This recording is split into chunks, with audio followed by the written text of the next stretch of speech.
हम आगे का चर्चा अब बढ़ाएंगे, ज़्यादा डिले ना करें क्योंकि बहुत सारे पेरेंट्स लोग इंतजार कर रहे हैं। तो हम सबसे पहले चाहेंगे कि कुछ पेरेंट्स हमारे बीच उपस्थित हुए हैं, थोड़ा सा एक शॉर्ट परिचय आप देंगे, है ना? उसके बाद फिर कार्यक्रम को आगे बढ़ाते हैं लोग। नाम संदीप कुमार। धन्यवाद। मेरे भैया जी हैं जो एक छोटे से बच्चे कैशव के पिताजी हैं, और एक हमारे सर उपस्थित हुए हैं बीच में। हम चाहेंगे सर अपने बारे में कुछ समझाएं बच्चों को। हेलो, मैं विभास कुमार साहब, अनबराज के पापा, क्लास 4 आवास ज्ञान केंद्र स्कूल। मैं यहाँ इस उद्देश्य से आया हूँ। देखिए, आजकल ज़माने में जो है पढ़ाई जो बहुत ही इम्पोर्टेंट है, पढ़ाई के बिना कुछ भी नहीं।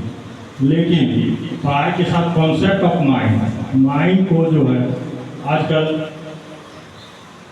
कोई भी देश से जो है, मैं जहाँ तक देख रहा हूँ टीचर तो सभी पढ़ा रहे हैं, लेकिन कोई बेस जो है ना, बेस का पढ़ाई अभी नहीं मिल रहा।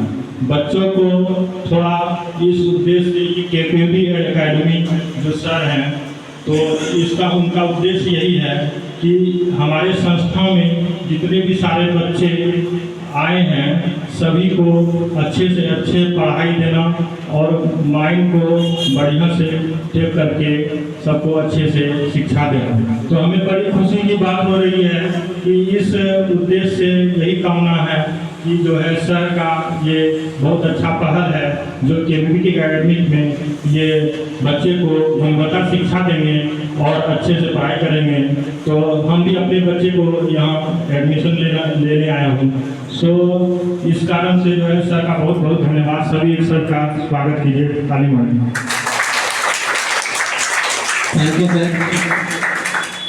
आपने जिस प्रकार सुना कि एक शिक्षक होने के अलावे अभी सर जो हमारे बीच उपस्थित हुए हैं एक अभिभावक के रूप में उपस्थित हुए हैं।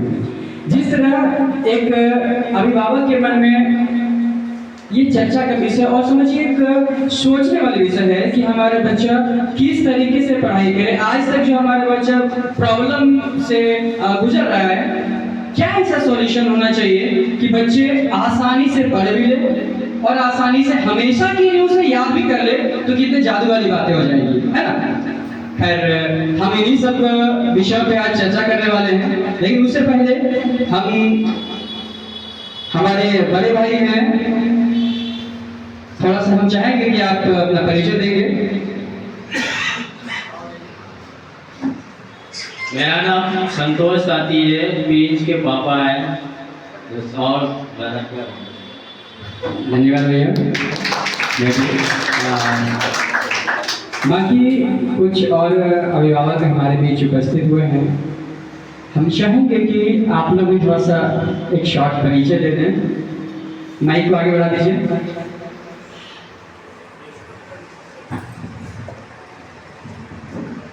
हेलो, हम आपकी मम्मी हैं और पाटलीगंज से आए हैं।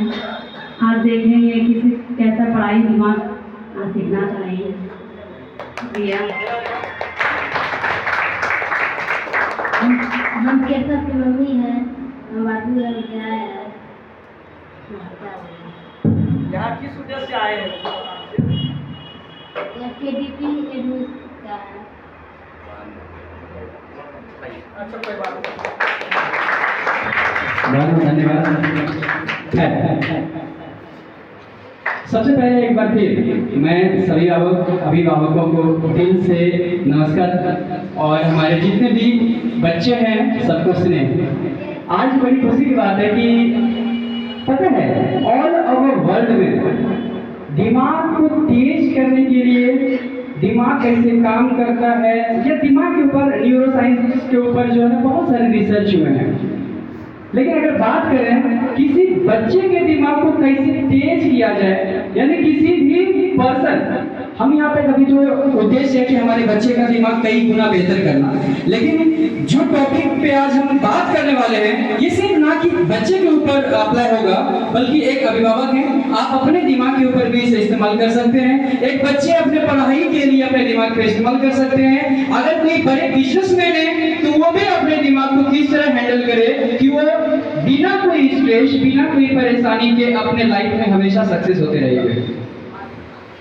तो मैं हमारा जो उद्देश्य है कि किसी भी तरीके से, देखिए आपका क्या है, आप भी एक सॉल्यूशन ढूंढने के लिए यहाँ पे आए। आज तो सबसे पहले मैं आप सबों को धन्यवाद करना चाहता हूँ, दिल से धन्यवाद करना चाहता हूँ कि ये क्वेश्चन जो आपके मन में सालों से था कि हमारा पढ़ाई को कौन आसान कर सकता है, और उस खोज के लिए मतलब समझिए आप ये एक रिसर्च में हमारे साथ निकल पड़े हुए कि आपका दिमाग को कैसे तेज किया जाए, आपका दिमाग किस तरह से कोई भी चीज को सोचे, कोई भी चीज को समझे कि आसानी से उसे हमेशा के लिए याद रख पाए। तो सबसे पहले आप लोगों को धन्यवाद।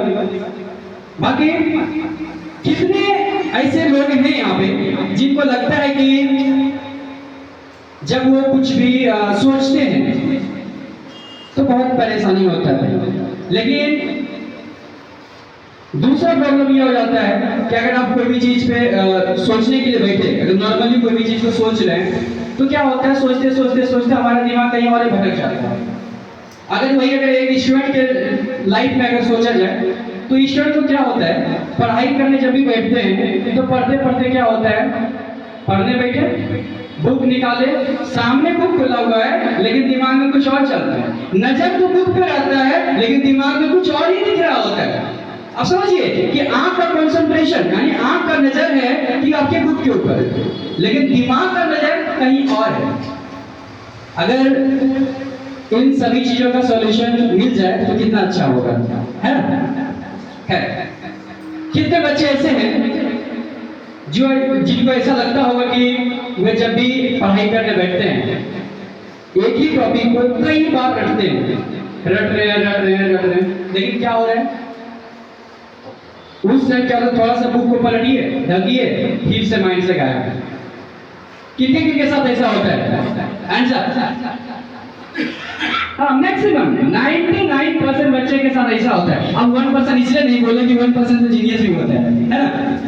है एक नॉर्मल बच्चे और एक जीनियस बच्चे, दोनों में क्या अंतर है? समय आपके पास भी 24 आवर्स है और एक जीनियस बच्चे के पास भी 24 घंटे ही है, लेकिन पता है यही 24 घंटे आपका जो तरीका है ना, ये तरीका की वजह से कोई बच्चा टॉप करता है और कोई बच्चा फेल हो जाता है।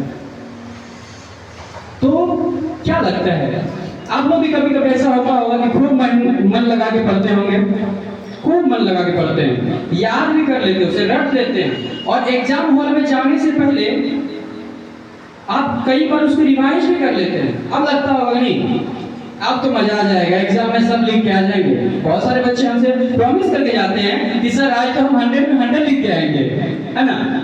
लेकिन क्या होता है, एग्जाम हॉल में जैसे गए, जबकि वहां पे ना आपको कोई पीट रहा है, ना आपको धमका रहा है, कोई प्रॉब्लम नहीं है, लेकिन फिर भी जैसे क्वेश्चन को देखते हैं आपका माइंड का बत्ती गुल होता है ना?